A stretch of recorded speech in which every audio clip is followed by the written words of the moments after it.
परस्पर परस्पर के भालोबासा সন্তানকে, আপনার বন্ধুকে, আপনার স্ত্রীকে, আপনার প্রতিবেশীকে, আপনার রাষ্ট্রকে, আপনার ধর্মকে, আপনার দলকে যদি আপনি ভালোবাসেন, ওই ভালোবাসার মধ্যে যদি থাকে আল্লাহর ভালোবাসা, আল্লাহ বলতেছে ওর জন্য আমি আল্লাহর ভালোবাসা ওয়াজিব হয়ে গেছে। বলেন সুবহানাল্লাহ। ওয়াল মুতাজালিসিনা ফিয়া, যদি দুজন বান্দা পরস্পর সাক্ষাৎ করে, কোথাও বসে, কোথাও আড্ডা দেয়, কোথাও গল্প করে, আলোচনা করে, আমি রবের গুণগান করে, আমি রবের ব্যাপারে কথা বলে, আমি রবের হাবিব প্রিয় নবী সাল্লাল্লাহু আলাইহি ওয়াসাল্লামের ব্যাপারে কথা বলে, যে জায়গায় কথা বলে, যারা কথা বলে, তাদের জন্য আমার ভালোবাসা ওয়াজিব। বলেন সুবহানাল্লাহ। তার মানে আমরা এখানে বসেছি, আল্লাহর কথা হচ্ছে, আল্লাহর গুণগান হচ্ছে, আল্লাহর প্রিয় হাবিব মুহাম্মদ সাল্লাল্লাহু আলাইহি ওয়াসাল্লাম সম্পর্কে কথা হচ্ছে। এই যে আমাদের বৈঠক, এই যে আমাদের আড্ডা, এই যে আমাদের মাজলিস, এটার জন্য আমাদের যদি সকলের নিয়ত থাকে, এই আমাদের বসা, আমাদের শোনা, সবকিছু সন্তুষ্টি তার জন্য। আল্লাহু আকবার। ওয়াল মুতাজাবিরিনা ফিয়া, আল্লাহ বলেন যারা পরস্পরের সাথে সাক্ষাৎ করে, দেখা করে, একে অপরের সাথে দেখা করে, একে অপরের সাথে কথা বলে, একে অপরের বাড়িতে যায়, একে অপরের বাড়িতে খায়, যদি সে যেন আমি রবের সন্তুষ্টির জন্য হয়ে থাকে, তার জন্য আমার ভালোবাসা ওয়াজিব। বলেন সুবহানাল্লাহ।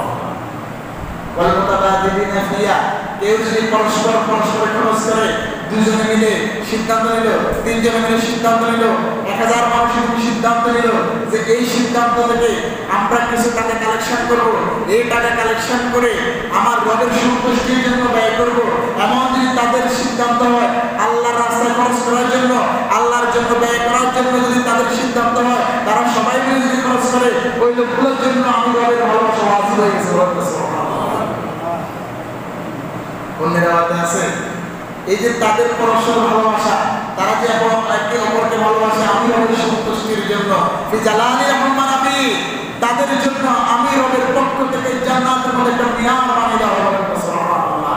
শুধু এই মিনার নয়, এই মিনার দেখে আগেরকার নবীরা, বর্তমানের শহীদেরা, তারা ঈর্ষান্বিত হবে, তারা হিংসায় জ্বলে পড়ে, তারা বলবে এটা কাদের জন্য করা হয়েছে, আমরা আল্লাহর সন্তুষ্টির জন্য নবী, আমরা আল্লাহর সন্তুষ্টির জন্য শহীদ হয়েছি, এরপরও এরা কারা যাদের জন্য এত সুন্দর মিম্বার তৈরি করে দিলেন। এমন করে কালকে আমাদের ময়দানে তারা আফসোস করবে, তারা দেখবে কাদের জন্য এটা তৈরি করা হয়েছে। আল্লাহু আকবার।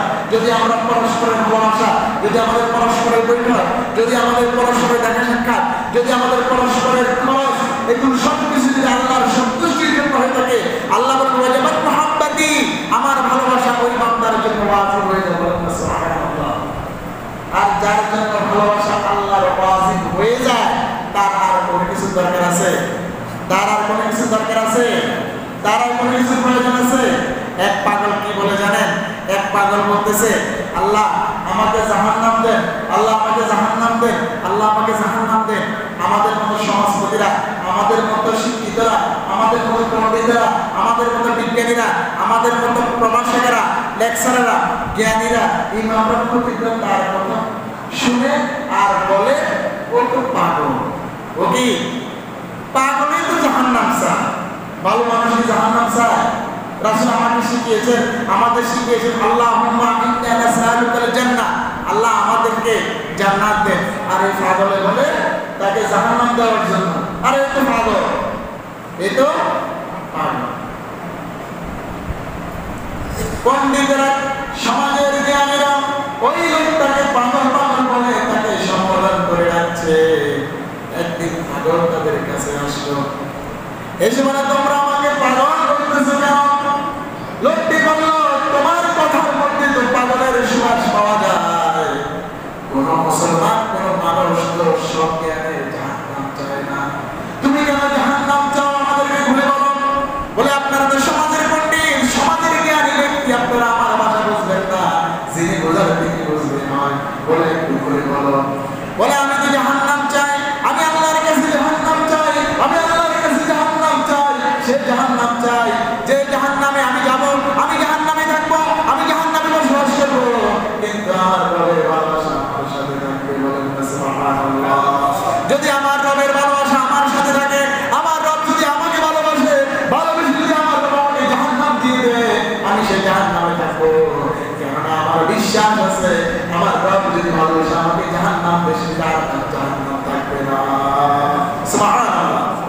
যে জাহান্নাম জান্নাত হয়ে যায়। বলেন না সুবহানাল্লাহ। তাহলে সন্তুষ্টি কার দরকার? সন্তুষ্টি কার দরকার? আমার কাজে কর্মে চিন্তা চেতনায় পড়ালেখায় চাল চলনে দাল ধরনে ব্যবসা প্রতিষ্ঠানে সব জায়গায় সন্তুষ্টি লাগবে কার? সন্তুষ্টি লাগবে কার? ওয়াজাবাত মুহাব্বাতি, তখন আপনার জন্য আমার জন্য আল্লাহর ভালোবাসা ওয়াজিব হয়ে যাবে। বলেন না সুবহানাল্লাহ। হযরত ইব্রাহিম আলাইহিস সালামকে যখন আগুনের কুণ্ডলিতে ফেলা হলো, আগুন কি ইব্রাহিমের পশম জ্বালাইতে পেরেছে নাকি? কখনো কি ইব্রাহিমের পশম জ্বালিয়েছে? জ্বালায় নাই। এখান থেকে বোঝা যায় আল্লাহ যাকে ভালোবাসেন তাকে যদি আগুনেও ফেলা হয়, সে আগুন তার জন্য কোনো কষ্টদায়ক হয় না। ঠিক না বেটি? ইব্রাহিমের কোনো পশম জ্বলেছে? সেখানে দয়া ছিল কার? ভালোবাসা ছিল কার? ইব্রাহিমের বিশ্বাস ছিল। ইব্রাহিমের কাছে জিবরিল আলাইহিস সালাম এসে বলল, ইয়া নবী আল্লাহ, আপনি যদি আমাকে একটু বলেন আমি আপনাকে সাহায্য করব। তোমার সাহায্যের আমার প্রয়োজন নাই, আমার জন্য আমার আল্লাহই যথেষ্ট। আমার রবকে আরশে আজিম থেকে দেখছে না তার প্রিয় খলিলকে আগুনে জ্বালাচ্ছে? আমার রব ফয়সালা করবে। আমার রব যদি চায় আমি আগুনে জ্বলবো জ্বলবো, আর আমার রব যদি চায় আমাকে বাঁচাতে সেটা তিনি করে ফয়সালা কার? আল্লাহু আকবার। এইভাবে তাহলে আমাদের ভালোবাসা দরকার কার? ভালোবাসা দরকার কার?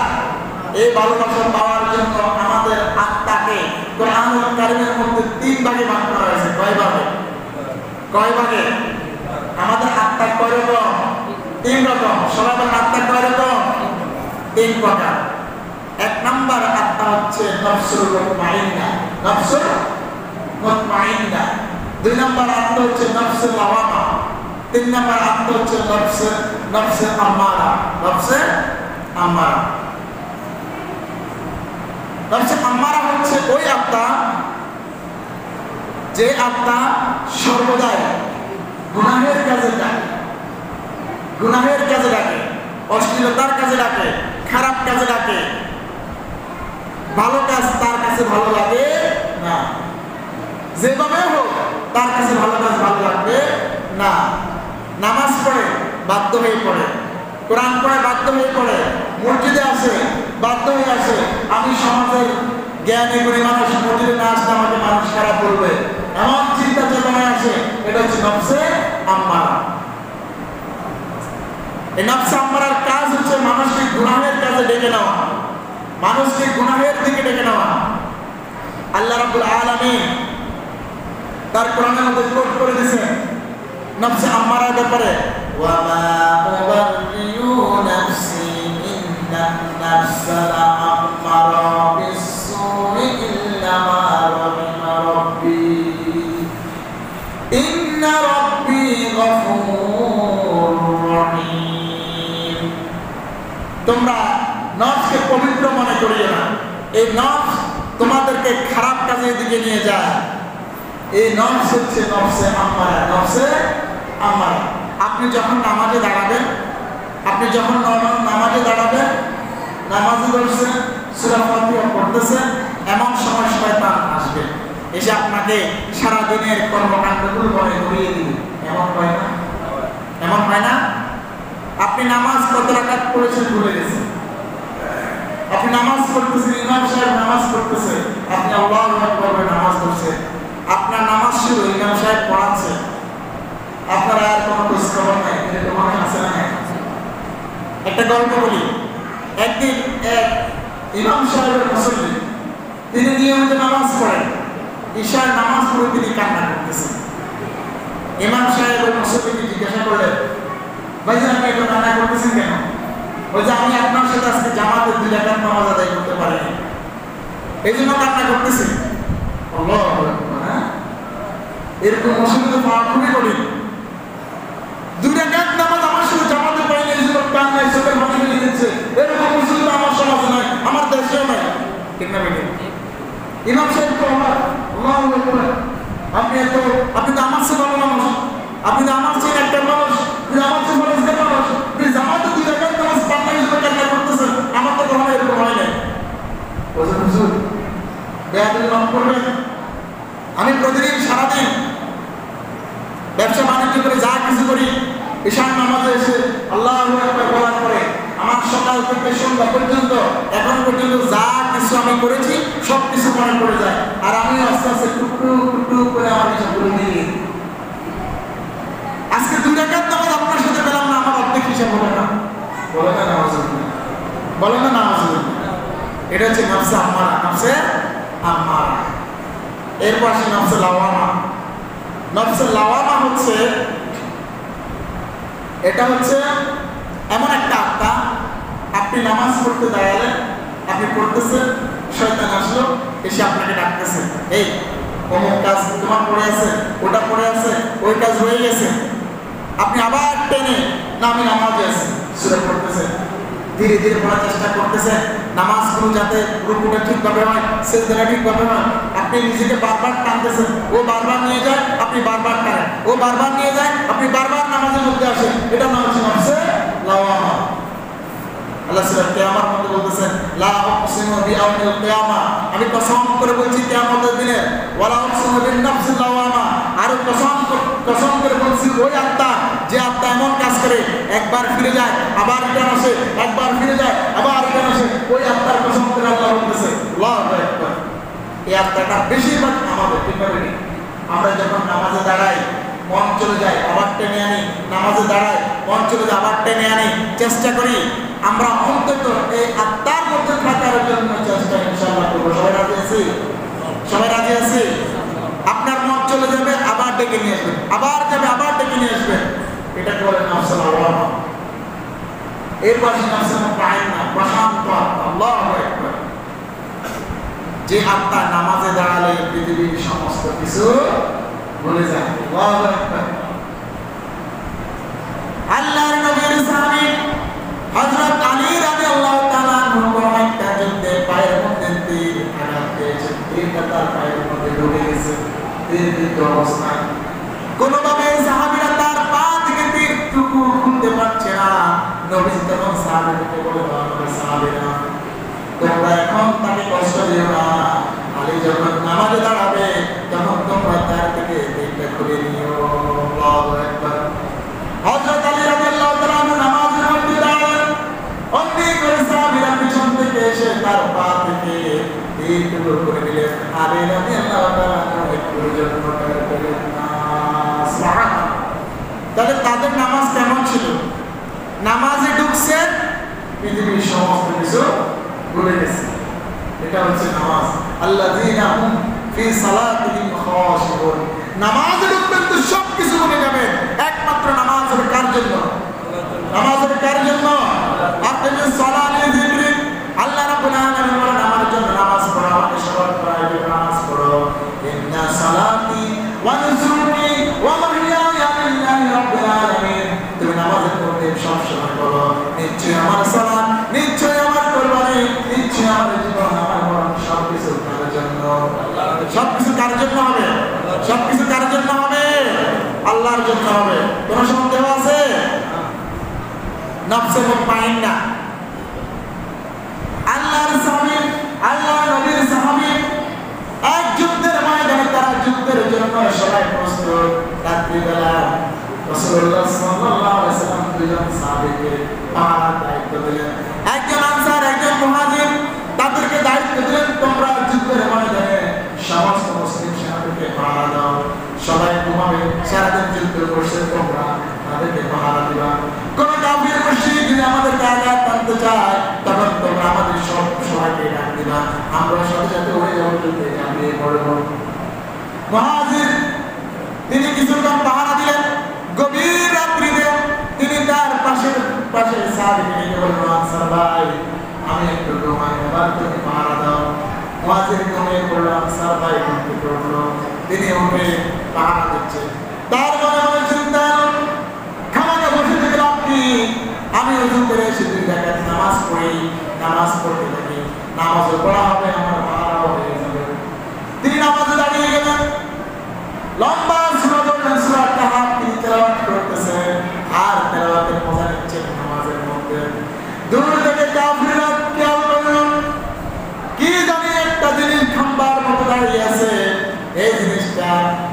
তাবুর সামনে দাঁড়িয়েছে, জিনিসটাকে একটু পরীক্ষা করা দরকার। সে সেখান থেকে দৌড় থেকে তীর নিক্ষেপ করলো, একটা তীর এসে পড়লো ওই সাহাবীর হাতের মধ্যে, কোনো লড়াচড়া নেই। আবার আরেকটা তীর নিক্ষেপ করলো, আরেক হাতে এসে পড়লো, কোনো লড়াচড়া নাই। সাহাবী নামাজ পড়তেছেন। এইভাবে কয়েকটা তীর নিক্ষেপ করলো। হঠাৎ করে সাহাবীর মনে পড়ে গেল, আমি যে নামাজের মজা নিচ্ছিলাম, কোরআনের তেলাওয়াতের মজা নিচ্ছিলাম, যদি একটা হঠাৎ করে তীর এসে আমার বুকের মধ্যে এসে আমি শহীদ হয়ে যাই, তাহলে তো নবীজি আক্রান্ত হবে, নবীজি আক্রান্ত হবে। এই চিন্তা মনে আসার সাথে সাথে এসে নামাজ শেষ করলেন, রুকু শেষ করে নামাজ শেষ করলেন। শেষ করে সাহাবীরা কেন আমার নামাজের ভাই, আমি আঘাতপ্রাপ্ত হয়েছি, আমাকে তাড়াতাড়ি উঠান। ওই কাফের দূর থেকে চিন্তা করলো, এটা তো কোনো গাছ নয়, কোনো মাস নয়, এটা একজন মানুষ, সুতরাং সেখানে আঘাত করা যাবে না, আক্রমণ করা যাবে না। কেন মুসলমান সবাই যেটা আছে পাহাড় দিচ্ছে, যাওয়া যাবে না। তখন মুহাজির ভাই বললেন, ও আনসার ভাই, তোমার এই অবস্থা হলো কেন? বলে, ভাই তুমি যখন ঘুমিয়ে যাচ্ছিলেন, আমি যখন একা একা পাহারা দিচ্ছিলাম, ভাবলাম কেন আমি পাহারা দিচ্ছি, কেন আমি দাঁড়িয়ে থাকবো, আমি 2 রাকাত নামাজ পড়ে আমার রবের সামনে পড়ে যাই। আমি আমার রবের জন্য নামাজ পড়লাম, সূরা কাহফ তেলাওয়াত করতে লাগলাম। এমন সময় দূর থেকে আমার বাম হাতে তীর আসলো, আমি নড়াচড়া করলাম না, আমার ডান হাতে তীর আসলো, আমি কিছু করলাম না। হঠাৎ করে মনে পড়লো, যদি আরেকটা তীর এসে আমি শহীদ হয়ে যাই, আমার নবীজি আক্রান্ত হবে। যদি এই কথা আমার মনে না আসতো, আল্লাহর কসম করে বলতেছি, আমি শহীদ হয়ে যেতাম, তবু আমার নামাজ ছাড়তাম না। এটা যে নফসে মুতমাইন্না, এটা যে নফসে মুতমাইন্নার উদাহরণ, এগুলোকে বলে নফসে মুতমাইন্না। আল্লাহ রাব্বুল আলামিন কোরআনুল কারীমে বলতেছেন, ইয়া আইয়ুহান নাফসুল মুতমাইন্না ইরজি'i ইলা রাব্বিকি রাদিয়াতাম মারদিয়া ফাদখুলি ফি ইবাদি ওয়াদখুলি জান্নাতি। আল্লাহ নফসে মুতমাইন্নার জন্য পুরস্কার হিসেবে রেখে দিয়েছেন, যারা নফসে মুতমাইন্নার অধিকারী হবে, তার রব দেখে নফসে মুতমাইন্না হবে। আল্লাহ বলেন, তুমি তোমার রবের সন্তুষ্ট নিয়ে প্রবেশ করো, তুমি তোমার রবের উপরে সন্তুষ্ট হয়ে যাও, রব তোমার উপরে সন্তুষ্ট হয়ে যাব, অতঃপর তুমি আমার ইবাদত করো আর আমার জান্নাতের মধ্যে প্রবেশ করো। সুবহানাল্লাহ, আল্লাহু আকবার। এই নামাজ ছিল সাহাবীদের, এই নামাজের জন্য, এই ঈমানের জন্য, ইসলামের জন্য সাহাবীরা যুগ ধরে রক্ত দিয়েছে আল্লাহর জমিনে। ঠিক না বেঠিক? ঠিক না বেঠিক? সন্দেহ আছে? আমরা এই নামাজকে বাস্তবায়ন করার জন্য, এই ইসলামকে বাস্তবায়ন করার জন্য আল্লাহর জমিনে যদি ডাক আসে, যদি দাওয়াত আসে, আমি আপনি রাজি আছি তো? সামনে আসবেন তো? সামনে আসবেন তো? যদি সম্পদ ব্যয় করতে বলে সম্পদ ব্যয় করবেন তো? যদি আপনাকে বলা হয় আপনার রক্ত দরকার, রক্ত দিবেন তো? নবীর প্রিয় সাহাবী খাব্বাব রাদিয়াল্লাহু তাআলা আনহু যখন ইসলাম গ্রহণ করেন, খাব্বাব ছিলেন একজন কর্মকার। তিনি ছুরি বানাতেন, বিভিন্ন যন্ত্রপাতি বানাতেন। বুঝেন তো? আমার বুঝেন তো? যারা কি করে দা ছুরি বানায়, তিনি এমন ছিলেন, এই কাজ করতেন। তার মালিক ছিল একজন মহিলা। নবী সাল্লাল্লাহু আলাইহি সাল্লাম ওনার পাশ দিয়ে সবসময় যেতেন, মুসকে একটা হাসি দিতেন আর সালাম জানাতেন।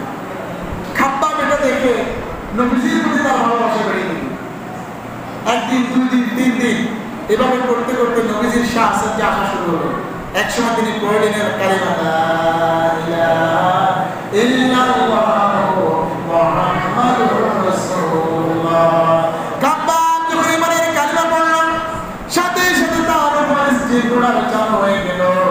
তার মালিক ছিল একটা মহিলা, দুষ্ট মহিলা, কাফের মুশরিক ছিল সে। যখন সে শুনতে পেল খাব্বাব ইসলাম গ্রহণ করেছে, নবীজির আদর্শ সে মেনে নিয়েছে, সাথে সাথে তার মাথায় এসে গেল রাগ।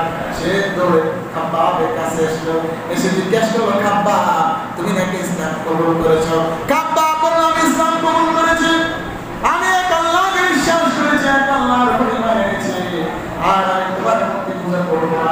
তোমার মূর্তি পূজার সাথে আমি নাই, তোমার চন্দ্র পূজার সাথে আমি নাই, আমি আমার এক আল্লাহকে ভালোবাসি, এই জন্য আমি কালিমা পড়েছি। ওই মহিলা প্রচন্ড রাগ উঠলো তার উপর, রাগ উঠে ওই যে চুলার মধ্যে একটা ছুরি জ্বলতেছে, এই ছুরিটার সাথে সাথে নিয়ে খাব্বাবের মাথার মধ্যে রেখে দিল, খাব্বাবের মাথার মধ্যে রেখে দিল, সাথে সাথে ছাপ করে উঠলো, একদম গর্ত হয়ে গেছে।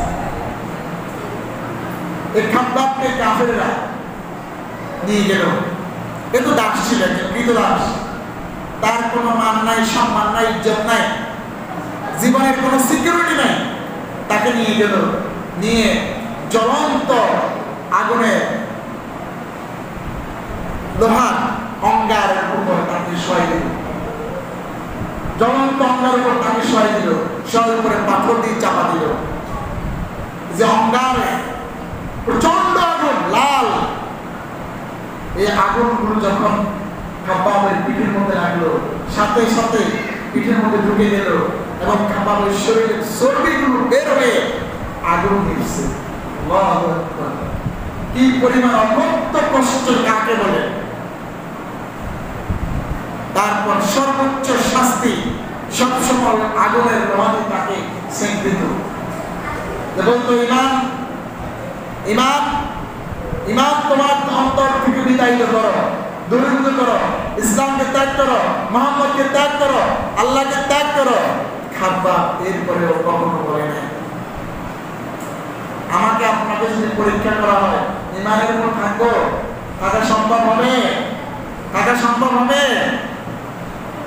একদিন ওমর রাদিয়াল্লাহু তাআলা আনহু শাসনামলে ওমর রাদিয়াল্লাহু তাআলা আনহু খাব্বাবের পিঠের উপর হাত দিলেন, ওই খাব্বাব কেমন আছো?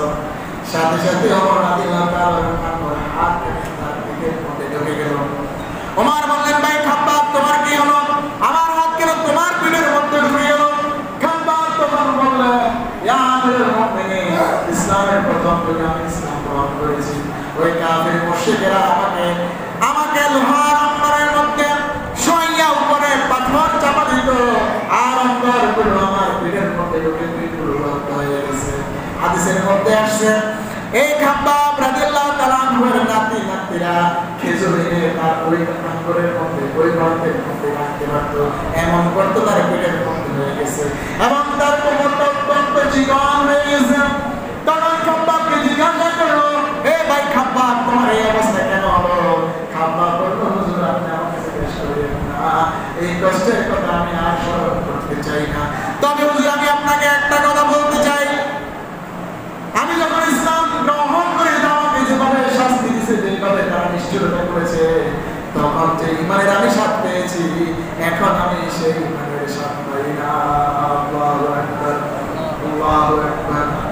ইমানের স্বাদ পেতে হলে আপনাকে জেলে যেতে হবে, আপনাকে স্পিড রোলার আপনার উপর চালাতে হবে, আপনাকে রক্ত দিতে হবে, জীবন দিতে হবে, তাহলে বুঝবেন ইমানের মজা।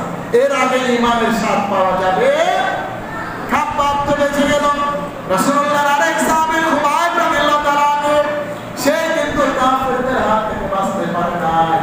যখন কাফেররা জানতে পারল খুবাইব ইসলাম কবুল করেছে, তারা খুবাইবকে নিয়ে অকথ্য ভাষায় গালিগালাজ তার পরিস্থিতি চালু হয়ে গেল।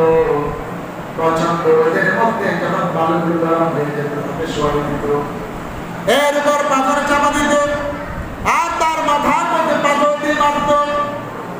এইভাবে মারতে মারতে তাকে জেলখানার মধ্যে বন্দী করলো, জেলখানায় রেখে দিল, জেলখানার মধ্যে খানা দানা বন্ধ করে দিল। কাফেরদের সিদ্ধান্ত হলো, খাওয়া দাওয়া বন্ধ করে দিলে খুবাইবের মৃত্যুর মাঝে তাকে আর মারতে হবে না। আল্লাহর কি ফয়সালা! আল্লাহ যেমন করে মারিয়াম আলাইহিস সালামের জন্য জান্নাত থেকে খাবার পাঠাতেন, তেমনি করে খুবাইবের জন্য খাবার পাঠাতেন। খুবাইব এক সপ্তাহ যায়, 2 সপ্তাহ যায়, খুবাইব পড়ে না। কাফিররা চিন্তা করে গেল, তারা ঘুমায় দেখতে পেল খুবাইব মাঝে মধ্যে কি জানি খায়। এটা দেখে তারা চিন্তা করলো, খুবাইবকে তো এইভাবে রাখা যাবে না, তাকে মেরে ফেলতে হবে। পার্লামেন্টের সিদ্ধান্ত নিল, খুবাইবকে ফাঁসি দিয়ে হত্যা করা হবে। ফাঁসির জন্য প্রস্তুত করা হলো। খুবাইবকে ডেকে বলা হলো, খুবাইব, তোমার শেষ ইচ্ছে নাকি? ইচ্ছে না করো, ইচ্ছে না প্রকাশ করো। খুবাইব বলল, আমাকে জীবনের শেষ মুহূর্তে 2 রাকাত নামাজ পড়ার জন্য কাফেররা সুযোগ দিল। খুবাইব রাদিয়াল্লাহু তাআলা আনহু ওযু করলেন, 2 রাকাত নামাজ পড়লেন, লম্বা তেলাওয়াত শুরু করলেন। হঠাৎ করে মনে পড়ল প্রথম রাকাত অনেক লম্বা করলেন, লম্বা করার পর্যায়ে মনে পড়ল আমি যে নামাজকে লম্বা করতেছে, কাফের মুশরিকরা মনে করবে মৃত্যু থেকে বাঁচার জন্য খুবাইব নামাজকে দীর্ঘায়িত করছে। এই কথা হঠাৎ মনে পড়ার সাথে সাথে খুবাইব রাদিয়াল্লাহু তাআলা ছোট্ট একটা সূরা দিয়ে পড়াটা শেষ করে আল্লাহর হাত ধরে বললেন, আল্লাহ, হে আল্লাহ তাআলা, আমার জীবনের শেষ মুহূর্তে আমি আপনার দরবারে একটা প্রার্থনা জানাচ্ছি। আল্লাহ, গত 4 মাস ধরে আমার প্রিয় হাবিবের চেহারা মুবারক দেখলাম, গত 4 মাস ধরে আমার প্রিয় হাবিবের সাথে আমার কোনো কথা হয় না, প্রিয় হাবিবের কোনো কথা আমি শুনতে পাই না। হে আল্লাহ তাআলা, আজকের এই মুহূর্তে মৃত্যুর আগ মুহূর্তে আপনার কাছে একটাই আমার চাওয়া, আমি খুবাইবের সালাম আমার নবীর দরবারে পাঠিয়ে দিও। প্রার্থনা শেষ করা মাত্র খুবাইব রাদিয়াল্লাহু তাআলা খুব দ্রুত গতিতে ফাঁসির মঞ্চের দিকে যাচ্ছেন, আর হেসে উঠতেছেন ফাঁসির মঞ্চের দিকে। কাফেররা জিজ্ঞাসা করলো, তোমাকে একটু ভয় হচ্ছে না? এই ফাঁসির মঞ্চ থেকে বুঝো অল্প কিছুক্ষণের মধ্যে তোমাকে একটু। খুবাইব বলল, আমি তো আছি, তোমরা দেখতেছো ফাঁসির মঞ্চ, আমি দেখতেছি যে জান্নাত। বলেন না সুবহানাল্লাহ। আমি দেখতেছি যে জান্নাত আল্লাহ রাব্বুল আলামিন আমার চোখের সামনে জান্নাতকে তুলে ধরেছেন, আমি জান্নাত দেখতে পাচ্ছি। তোমরা আমার যা ইচ্ছা তা করো, যদি আমাকে টুকরা টুকরা করো আমার কোনো কিছু আসে যায় না। তখন এক কাফের প্রচন্ড রাগান্বিত হয়ে তলোয়ার দিয়ে এক কোপ মেরে খুবাইবের একটা হাত ফেলে দিল। এরপর খুবাইব হাসতেছে, কোনো প্রকার তার মধ্যে কষ্ট নাই, কোনো প্রকার দুঃখ নাই। খুবাইব হাসতেছে, প্রচন্ড জোরে জোরে হাসতেছে। এটা থেকে আরেক কাফের রাগান্বিত হয়ে আরেকটা তলোয়ার দিয়ে কোপ দিয়ে খুবাইবের 2 হাত ফেলে দিল। আরেক কাফের জিজ্ঞাসা করলো, খুবাইব, তোমাদের 2 হাত আমরা ফেলে দিলাম, এখন কি তুমি হাসতেছ? কেন তুমি হাসতেছ? বলে, আমার হাত আছে না আমি জানি না, কিন্তু আমি আমার চোখের সামনে দেখতেছি জান্নাত থেকে হুড়হুড় পাখির মতো ডানা মেলে আমার সামনে আসছে। অল্প সময়ের মধ্যে আমি জান্নাতে পৌঁছে দেব। খুবাইবকে ফাঁসি দিয়ে হত্যা করা হলো। নবী করিম সাল্লাল্লাহু আলাইহি সাল্লাম সাহাবীদেরকে নিয়ে বসে বসে কথা বলছেন। একটা পর্যায়ে হঠাৎ করে নবী বললেন, সালামুন আলাইকা ইয়া খুবাইব, সালামুন আলাইকা ইয়া খুবাইব। নবীজির প্রিয় সাহাবী ওমর বিন খাত্তাব নবীজিকে বললেন, ইয়া রাসূলুল্লাহ, আপনি কথা বলতেছেন এই প্রসঙ্গে, হঠাৎ করে আপনি খুবাইবকে কোথায় পেলেন? খুবাইবকে কেন সালাম জানালেন? নবীজি বললেন, ওমর, তুমি জানো না আমি জানি, আমার ইলহামের মধ্যে এই মাত্র খবর এসে গেছে, আর আমার চোখের সামনে আমি দেখতে পাচ্ছি আমার খুবাইব জান্নাতের মধ্যে চলে গেছে। সুবহানাল্লাহ। ইসলামকে বিজয় করার জন্য, ইসলামকে প্রতিষ্ঠা করার জন্য, ইসলামকে আল্লাহর জমিনে বাস্তবায়ন করার জন্য রক্তের দরকার আছে না নাই? কবি বলেন, ইয়া শাহাদাত কা হে উলফত মে কদম রাখনা, লোকো ওসায় সমঝায়ে মুসলমান হোনা। আল্লামা ইকবাল বলেন, the people think it easy to be a Muslim. মানুষ সব মনে করে মুসলমান হওয়া একেবারেই সহজ। ঠিক না বেটি? আমরা মনে করি কালিমা পড়লাম মুসলমান হয়ে গেলাম, নামাজ পড়লাম, রোজা রাখলাম, হজ করলাম, জিকির করলাম, এই তো আমি পাক্কা মুসলমান, আমার জন্য জান্নাত প্রদানিত। না না না না, মুসলমান হওয়া এত সহজ নয়, মুসলমান হওয়া এত সহজ না। মুসলমান হতে হলে আপনাকে শাহাদাতের ইতিহাসে শামিল হতে হবে, আপনার অন্তরে তামান্না থাকতে হবে।